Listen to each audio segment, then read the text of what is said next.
Greetings to you all, ladies and gentlemen. My name is Brenda Candiero, and today I'm just going to talk to you about litter management. I think from our previous trainings, our live Facebook trainings, we have spoken a lot about wet litter management, but again I thought that today it would be much easier and much better if I try to bring the message across to you as I stand in a chicken house. So with me, I've got about 4,000 birds, well, that are almost going out. I think they will be going out just now. And as you can see, the uniformity is good, the weight also is very good, but I just want to talk to you a little bit about their litter.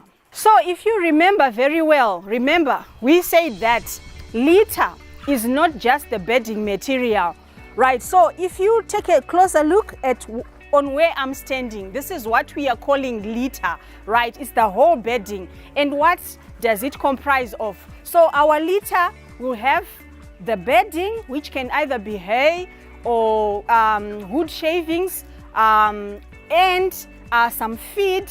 You know, when birds are eating, sometimes they're also spilling feed, and then there are droppings as well. And all these things mixed with dust and sometimes even some microorganisms, some insects, everything now, we can simply term it manure, right? And this is what you're calling the litter, right? So litter management has always been a very important aspect of broiler, layer, or even pig production. Why? Because this is the environment, this is the housing environment where the birds are, where the birds sleep, where they walk on and they eat. Everything that happens within the 35 days of these broiler lives has been happening on this litter. So it is very important that we try to make it comfortable. So number one, what we need to do is to make the litter comfortable. You can either use hay that is finely chopped, or we usually recommend that you use wood shavings,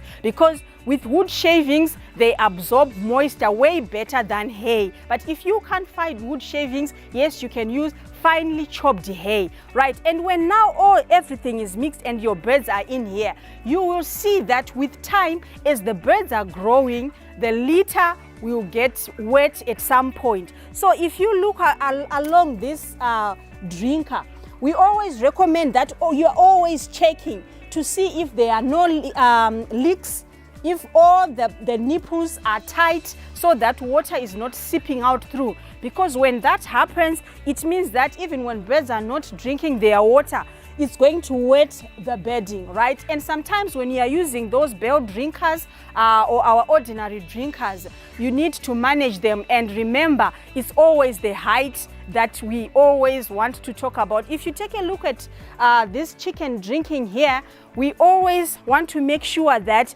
it's standing on its feet.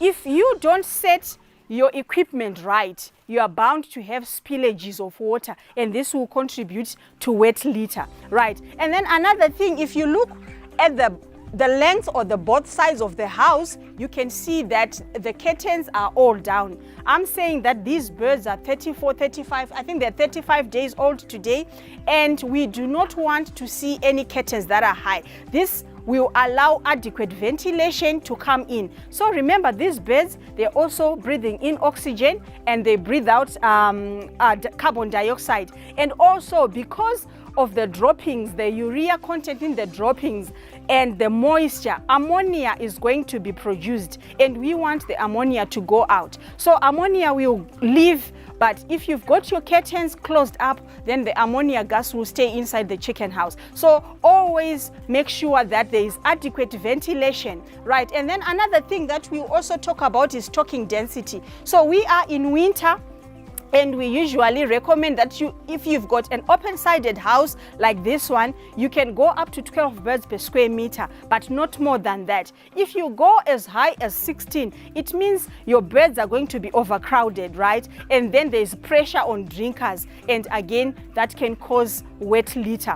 So what are the consequences of wet litter? If you don't manage your litter very well, number one, you are bound to have what we call footped dermatitis. And I'm just gonna try and show you. Right. And these, when you look at the feet of your chickens, you will see these lesions. And I will tell you, these are actually painful, they are wounds, and they're also a doorway of infection. So remember, there's all sorts of microorganisms in your manure or in your litter.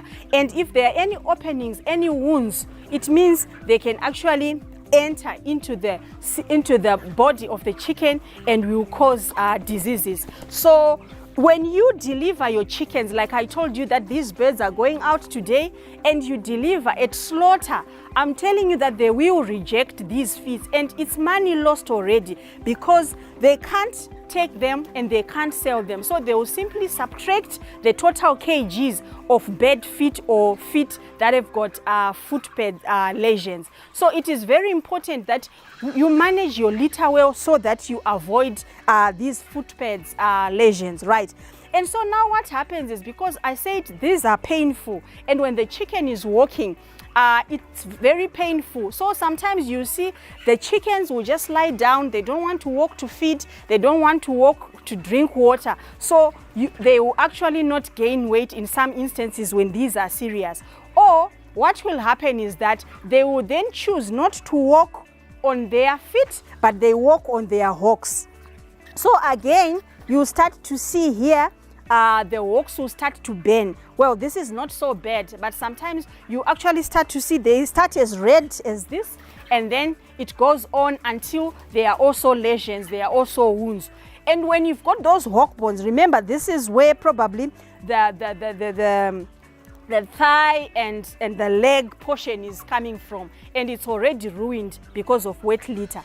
And then again, now that the feet are painful, the hocks are painful, the chicken is forced to lie on its breast, right? And probably I will show you one later, but it will actually get wounds and bruises on the breast. And remember, some people, they love their breast, and once it's infected like that, then no one is willing to buy. And again, at slaughter, they will reject it, and again, it's a very big loss.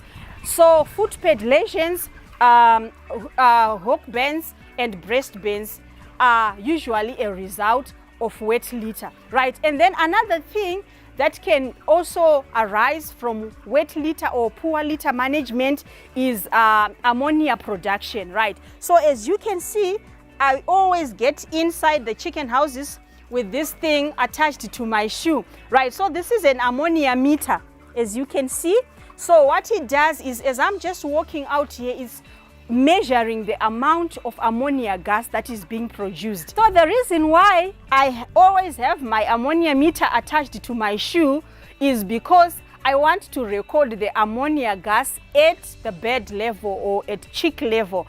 Yes, I can have it here with me like this, but if I'm recording this, this is not what the birds are experiencing. So I always have it on my shoe, just trying to put it at the same level as the birds, right? And then when I go out, I'll be able to read to say, okay, so in this chicken house, there is how many parts per million of ammonia gas. And usually the recommended level is 5 parts per million. So it mustn't go above that. Once it's above 5, it means that it's now toxic, because ammonia is toxic to your chicken. So ammonia will start to cause eye problems. Ammonia gas will cause growth retardation. Why? Because ammonia puts birds off the feed. So when there's ammonia gas, they don't want to eat. I'm sure you all agree that if you get to a place that's not smelling and without a pleasant smell, you also be put off and you wouldn't want to eat. So the same with our chickens. When there is a lot of ammonia gas, the feed intake will drop, and then it means you are getting away and away from your growth curve on weights. So ammonia gas is something that we need to avoid as much as we can, the accumulation of it. So again, adequate ventilation will help, and all the bad gases will go out. Also remember that when ammonia is in the house, it means it will replace oxygen. And when that happens, when oxygen is replaced, you will start to have problems, respiratory problems, even sometimes ascites, especially now that we are in winter. Ascites can actually arise from very high ammonia levels in your chicken house. Okay, and then another thing that we also worry when you've got wet litter is diseases, right? And another prominent one in wet litter condition is coccidiosis. I'm sure we have heard about coccidiosis. We call it chitosi in Shona, and this is a disease that is caused by a protozoa. This protozoa will thrive in wet litter or in wet, moist conditions. So what it does is that if it's ingested or if it finds its way into the chicken gut, it will cause lesions, it will cause bleeding. And how do you know that your flock now has coccidiosis? When you start to see red, bloody droppings, right? I'm so glad that we don't have any of that in here. I'm sure they've been trying by all means to maintain their litter very dry. So, but when you start to see those red droppings, then you know that the flock has coccidiosis. And usually, once you notice it, it's not very difficult to treat, but if you let it go, then it can actually start to cause mortalities, and it will also cause poor growth. So coccidiosis can be avoided by just making sure that you've got correct stocking density and also that you've got litter that is dry always. So I've spoken about the consequences of wet litter, but what is the end result of wet litter? So the end result of wet litter is always a loss, because you're going to lose birds, you're not going to get the weights that you wanted, and at the end, you're not going to get the return that you were looking forward to be getting. So it is always very paramount that all the time, please turn your litter, and remember, even at placement, put a thick layer so that it absorbs moisture and that it is always dry. Even when it's raining in summer, when the humidity is high, try by all means to make just to keep the bedding or your litter dry so that you don't get all these problems. Otherwise, I think this has gone through, and I do hope that even as we are in the winter season, if for next seasons to come, we will be able to manage our litter so that we make sure that our birds, they grow well, they eat well, and also most importantly, we talk about bird welfare. So you wouldn't want your birds to grow up in a muddy and wet and smelling place. So we want them to be in a comfortable place until the day that you take them for slaughter. From me, Brenda Candiero, I do hope that this has helped you, and I wish you all the best in your broiler and layer production. Have a good day.